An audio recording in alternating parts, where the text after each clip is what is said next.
नमस्कार, मैं पायल शुक्ला। आप सभी का स्वागत है न्यूज टंका हिंदी में। एक और जहां उद्धव ठाकरे का खेमा रिफाइनरी को लेकर विरोध कर रहा है, वहीं ऐसे में उनके ही विधायक राजन साल्वी ने रिफाइनरी के पक्ष में बयानबाजी कर पार्टी के लोगों को चौंका दिया है। आज की हमारी यह वीडियो इसी मुद्दे को लेकर है।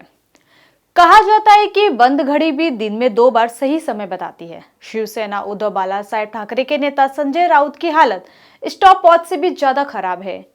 किए गए दावों में से कोई भी सच नहीं हुआ, फिर भी उनका हर दिन नए नए दावे करना बंद नहीं हो रहा है। राउत ने ताजा बयान दिया कि बीजेपी नेता देवेंद्र फडणवीस का दिल अपमान से जल रहा है। यह बेहतर होगा कि वे अभी फडणवीस को अलग रखें और राजन साल्वी के बारे में सोचें। राजन साल्वी ने बारसू में रिफाइनरी का समर्थन किया है। क्या है रत्नागिरी रिफाइनरी प्रोजेक्ट, आइए जानते हैं। Ratnagiri refinery and petrochemicals limited Asia के सबसे बड़े रिफाइनरी प्रोजेक्ट में से एक है। देश की 3 प्रमुख तेल कंपनियां इंडियन ऑयल, भारत पेट्रोलियम और हिंदुस्तान पेट्रोलियम इस रिफाइनरी का हिस्सा होंगे। इस प्रोजेक्ट का ऐलान 2015 में ही किया गया था। तब इसके लिए सबसे पहले रत्नागिरी के नानार गांव को चुना गया था। तब शिवसेना इस प्रोजेक्ट के खिलाफ थी। पार्टी ने स्थानीय लोगों के विरोध का हवाला दिया था।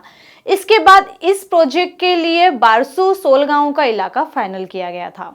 राउत के अंदर समझने की क्षमता नहीं है, उद्धव ठाकरे में भी नहीं। अगर होता तो पार्टी के 40 विधायक ऐसे ही नहीं चले जाते। इनमें क्षमता की काफी कमी है। राउत बातूनी है, ठाकरे केजरीवाल बन गए हैं। कहा जाता है कि अरविंद केजरीवाल गिरगिट से भी ज्यादा रंग बदलने में माहिर है। लेकिन शिवसेना उद्धव बालासाहेब ठाकरे पार्टी प्रमुख उद्धव ठाकरे ने दिखा दिया कि हम किसी से कम नहीं हैं। उद्धव ठाकरे ने रिफाइनरी मामले में रंग बदलने की अपनी क्षमता साबित की है।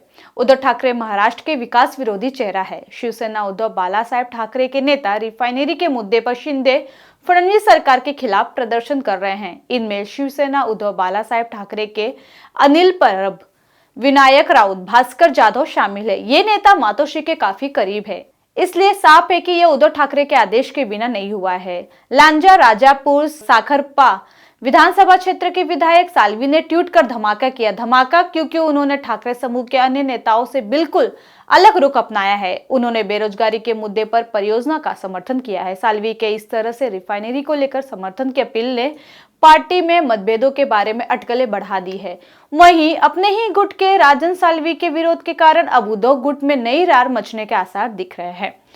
हरे प्रकृति से भरपूर कोंकण में सामाजिक स्थिति क्या है? सैकड़ों घर बंद है। यहाँ के बच्चे रोजगार के लिए बाहर निकल गए हैं। कोई मुंबई पुणे में तो कोई कोल्हापुर में।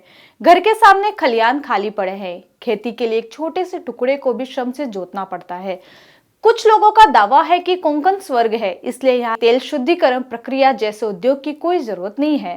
फिर उन्हें इस सवाल का भी जवाब देना चाहिए कि 10-15 हजार की सैलरी वाली नौकरी करने के लिए युवा इतनी बड़ी तादाद में इस जन्नत को छोड़कर बाहर कमाने के लिए क्यों जाते हैं। कोंकण में बाकी उद्योग और यहाँ का दूध भी कोल्हापुर से आता है। कोंकण में रुभावनी सुंदरता, किले, नदियां, पहाड़ियां, सुंदर समुद्र तट, खाड़ियां है, लेकिन पैसे नहीं। चंद पैसों के लिए यहाँ के युवा सैकड़ों मील का सफर तय कर लेते हैं। घर से प्यार करने वाले नेता उद्धव ठाकरे बाहर कम ही निकलते हैं, इसलिए उनके पास कोंकण की स्थिति के बारे में कुछ भी पता नहीं है। लेकिन कोंकण से राजन साल्वी जनप्रतिनिधि है। उनके निर्वाचन क्षेत्र में कई ऐसे घर हैं जहां काम के लिए युवा बाहर चले गए और अपना घर छोड़ चुके हैं। हालांकि रिफाइनरियों में इन तस्वीरों को बदलने की ताकत है। नानार में रिफाइनरी परियोजना सबसे बड़ी थी। यह 3 लाख करोड़ रुपए के निवेश वाला प्रोजेक्ट था। तुलनात्मक रूप से बारसू गांव परियोजना छोटे आकार की है, जिसमें लगभग 1 लाख करोड़ का निवेश है। लेकिन इस परियोजना में निश्चित रूप से कोंकण को समृद्ध करने की क्षमता भी है। बड़ी संख्या में रोजगार का निर्माण होगा। इससे बढ़ने वाली बेरोजगारी की संख्या में भी कमी आएगी। ठाकरे ने स्थानीय निवासियों को ढाल बनाकर इस परियोजना का विरोध करना शुरू कर दिया है, क्योंकि उन्हें महाराष्ट्र के हितों से कोई लेना देना नहीं है। उनकी मानसिकता मैं और मेरा परिवार के आगे का है ही नहीं।